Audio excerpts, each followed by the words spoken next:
नमस्कार बंधू भगिनींनो, आपल्या सगळ्यांचं सहर्ष स्वागत आहे स्वास्तिकम या माझ्या चॅनलवर। मी आज आपल्यासाठी श्रीदेवी भागवत पुराणातील पुढील अध्याय घेऊन आलेली आहे। तरी आपण सगळ्यांनी हे श्रवण करावं हीच आपल्या सगळ्यांना विनंती।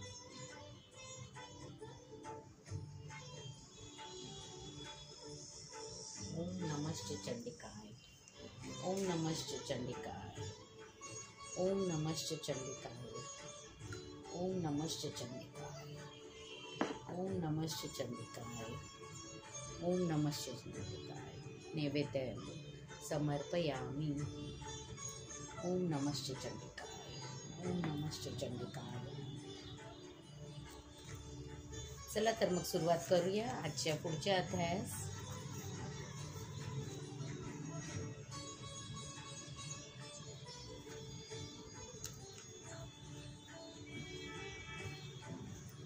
मातृगणांकडून दैत्यांचा संहार, रक्तबीज वध, शुंभ निशुंभांचा वध। श्री गणेशाय नमः। श्री सरस्वतीभ्यो नमः। शुंभाकडे येऊन घायाळ दैत्य म्हणाले, महाराज, आपला पराभव अटळ आहे, तेव्हा आपण दैत्यकुलाचा रक्षणासाठी ताबडतोब पाताळलोकी चालावे। त्यांचे हे म्हणणे न पटल्याने त्यांना पाताळात जायला सांगून शुंभ राजाने विचार केला की मला देवावर हवाला ठेवून कर्म करीत राहिले पाहिजे। मग त्याने दैत्य सेनापती रक्तबीजाला खूप मोठे सैन्य देऊन युद्धावर जाण्यासाठी आज्ञा केली। रक्तबीजाने युद्धक्षेत्रावर जाऊन देवाशी बोलण्याचा प्रयत्न केला, पण युद्धच अपरिहार्य आहे असे पाहून त्याने देवीच्या सिंहावर एकदम कित्येक बाण सोडले। देवीने ते सर्व वाटेतच तोडून मोडून टाकले आणि तिने सोडलेल्या बाणाने रक्तबीज स्थान रथातच बेशुद्ध होऊन पडला। सैन्य घाबरले। ते पाहून शुंभाने कंबोज देशाच्या सर्व योद्धागण दैत्यांना रणभूमीवर पाठवून दिले। त्यामुळे अनेक दैत्यवीर, विशेषतः कालिकेय योद्धे रणभूमीकडे निघाले। अशा तऱ्हेने चतुरंग सेना रणक्षेत्रात उतरली।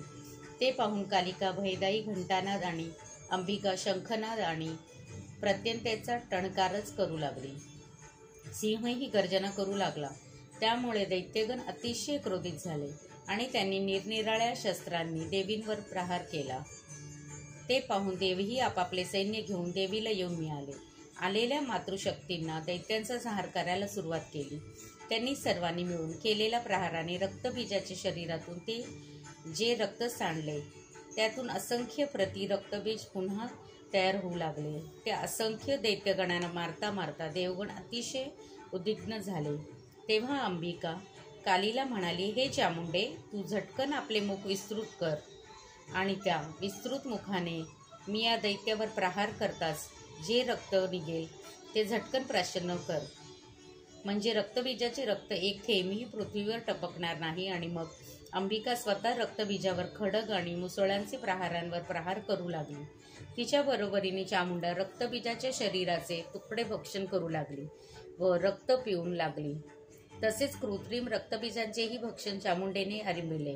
हळूहळू ते सर्व रक्तहीन बनले। कृत्रिम रक्तबीज संपल्यावर खऱ्या रक्तबीजाचे अंबिकेने तुकडे करावे आणि चामुंडेने ते खाऊन टाकावे। अशा प्रकारे त्या दोघींनी मिळून त्या भयानक रौद्ररूप राक्षसाचं नष्ट केलं। ते पाहून बाकीचे दानव घाबरून तेथून पळून गेले। त्याने पाताळात चलण्याबद्दल शुंभ निशुंभांना परोपरीने बनविले, पण त्या दैत्यांनी त्यांचे म्हणणे मानले नाही। निशुंभ ताबडतोब गर्विष्ठपणे रणात उतरला। त्याने देवीशी घनघोर युद्ध केले, पण तिच्या एका फरशीच्या वाराने तो मूर्छित झाला। नंतर कृपापाने सहाय्याने देवीने त्याचे मस्तक उडविले। आपल्या भावाचा आणि मंत्र्यांचा बदला घेण्यासाठी शुंभ राजा रागाने स्वतः रणमैदानावर आला। देवीला पाहताच तो लढण्याचे आवाहन स्वीकारून कालिकेशी युद्ध करू लागला। आपल्या एका गदाघातकाने तिने त्याचा सुवर्ण रथ मोडून टाकला। तेव्हा पायीच तो गदा हाती घेऊन कालिकेवर तुटून पडला। कालिकेने त्याच्या गदायुक्त भुजा कापून काढली। तेव्हा तो कोपाने कालिकेवर पदप्रहार करू लागला। कालिकेने मग त्याचे पद कापून काढले, तरीही तो तिच्याकडे वेगाने झडप घेऊ लागला। तेव्हा तिने त्याचे मस्तक उडविले। तेव्हा देवांना खूपच आनंद झाला। सुखकर वारा वाहू लागला। सर्व दिशा स्वच्छ झाल्या। हवन कुंडनातील अग्नी प्रज्वलित झाला। त्याची शिखा दक्षिणेकडे उठू लागली. वाचलेले दैत्य जगदंबेला शरण आले. त्यांनी शस्त्रास्त्रे टाकून देऊन पाताळाचा मार्ग धरला. श्रीदेवी पर्णमस्तु. शुभं भवतु, शुभं भवतु, शुभं भवतु. ओम नमः चंडिकाय.